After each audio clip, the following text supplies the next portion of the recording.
Rainwater slid down the cracked mud walls, pooling at her boots as the enemy closed in. 12 of them, well-armed, confident, and certain she was just another soldier out of her depth. They didn't know her name. They didn't know her record. They didn't know that she was the most decorated female sniper commander in SEAL history. All they saw was a lone woman, standing in the open, rain dripping from her rifle barrel to them. She looked fragile. To her, they looked like targets. Her name was Commander Alyssa Kane. For 17 years, she had served in silence. Afghanistan, Iraq, classified missions in places even maps refused to name. She had lost more than most men could imagine. Friends she'd called brothers, a husband who never came home, and pieces of herself she'd left in deserts and jungles. The military had taught her precision. Loss had taught her patience. And now, patience was about to save her life. Hours earlier, the convoy she commanded had been ambushed in the highlands. Radio contact was cut, reinforcements unreachable. Her team was scattered, and the locals, terrified, had fled the area. She had been left to protect an injured medic hidden in the corner of a crumbling hut. The enemy advanced slowly, laughing, their boots slapping through the puddles. Some whispered to each other, pointing at her, smirking. One even lowered his rifle for a moment, as if this kill was beneath him. She didn't flinch. She didn't speak. She just tightened her grip on the weapon resting against her shoulder. Alyssa had been underestimated before. Early in her career, she had been told she didn't belong in the SEALs, that her place was behind the lines. But she had made a promise to herself then, a promise she repeated silently now, as rain slid down her face. Never let them see you doubt.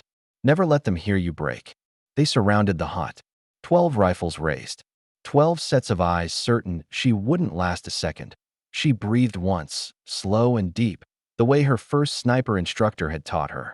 And then, she moved. The first 3 never knew what hit them. A single, fluid motion, 3 shots. In less than 4 seconds. The 4th fell before he could even lift his weapon.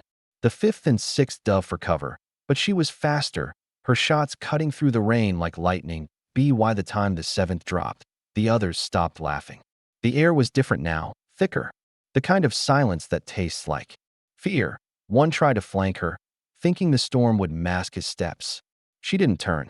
She didn't need to. Her left hand shifted, and without looking, she dropped him with a round through the heart. The last 3 hesitated, trapped between retreat and pride. That hesitation cost them 0.5 minutes after the first shot. It was over. 12 men. 12 bodies. The rain carried away the last traces of gunpowder as she lowered her rifle. The injured medic emerged from the shadows, his eyes wide. How did you? He stopped himself. The answer was in her expression. Calm, steady, and utterly unshaken. She knelt beside the nearest fallen soldier and closed his eyes. Respect, even for the enemy, was something she had never abandoned. Then, without a word, she lifted the medic onto her shoulder and began the long walk toward the extraction point. In the years to come, that day would become legend. Soldiers would whisper about the commander who eliminated 12 enemies in 5 minutes. The woman who turned silence into a weapon. Her own words, rarely spoken, would echo in the minds of those who knew her story.